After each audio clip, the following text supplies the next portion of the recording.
Good afternoon. My name is Kathy Davis, and I'm here today to talk to you about the benefits of education. This subject's near and dear to my heart because I was a student in high school that really did not enjoy school and made a decision not to pursue my education after high school.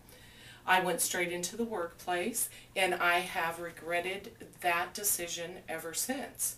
I'm currently back in school finishing my degree because I didn't do it when I was your age. I'd like to start with you today by doing an activity called Days of Happiness. You all have this sheet in front of you.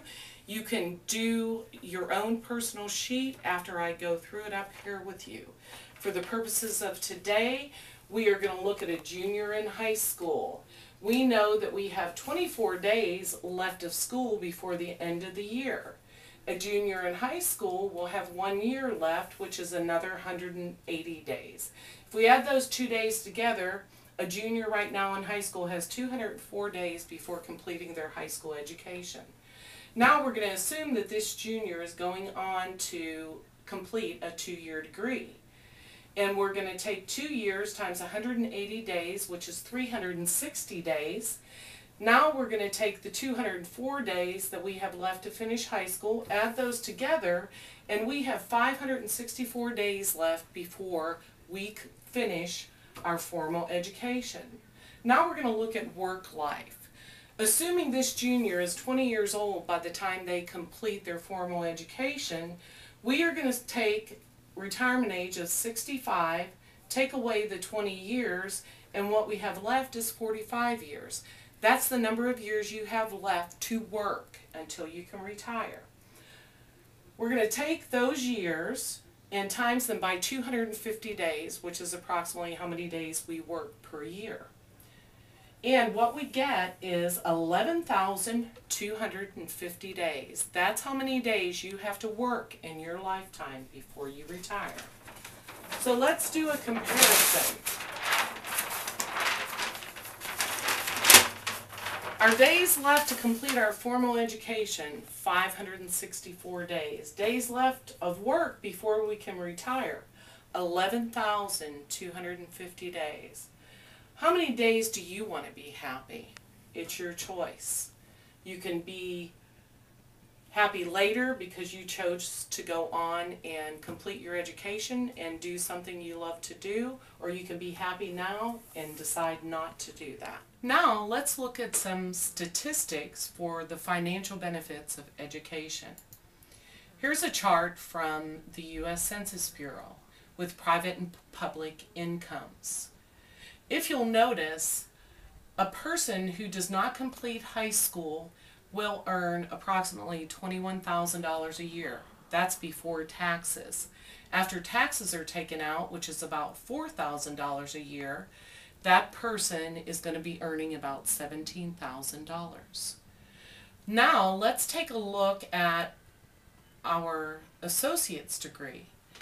A person with associate's degree will earn $33,600 per year and will pay about $8,000 in taxes. As you can see, that person is going to earn a lot more money than a person without a high school education. And then as we move up the scale, let's look at a professional degree. That person is going to earn about $86,700 per year. So as you can see from this table, the more education you have, the more money you will make in your lifetime. Let's look at another slide. Here is the comparison of why education does pay. Not only in higher wages, but also in unemployment rate. This is the 2008 unemployment rate, and if you will notice, people with less than a high school diploma, the unemployment rate is 9%. Now let's take a look at someone with a bachelor's degree. The rate of unemployment is 2.8%. This also gives you median weekly wages. A person with less than a high school degree will earn about $426 a week, which is not much money. And as we progress in our education, our salary continues to grow, where someone with less than a high school diploma will continue to look for work because of the availability of jobs and, as you can see, the unemployment rate. So let's compare that. Let's look now. So you say to me, I don't want to get a formal education. So I say to you, here are some jobs that you can do in the community right now with less than a high school diploma or a high school diploma. Let's look at a fast food worker. The national median income for a fast food worker is $7.57 an hour. In Iowa, the median income for a fast food worker is $7.28 an hour, 3 cents over minimum wage. That's not much of a wage. Let's look, so you don't want to do fast food, let's look in the retail industry. Retail clerk, national wage, $9.65. Iowa wage, $9.12. Still not much money when we look at the annual income, less than $20,000 a year. That may seem good to someone in high school right now, but think about earning that wage 10 years from now. Not a good wage. Not going to buy a house, not going to have a nice car. The information that I just provided to you came from careerinfonet.org. I would like all of you to view that website to get more information about jobs and education. And what I would like to say to all of you, I would like to challenge you now to follow your dreams, pursue post-secondary education, and you can start right now by working on your subjects in school.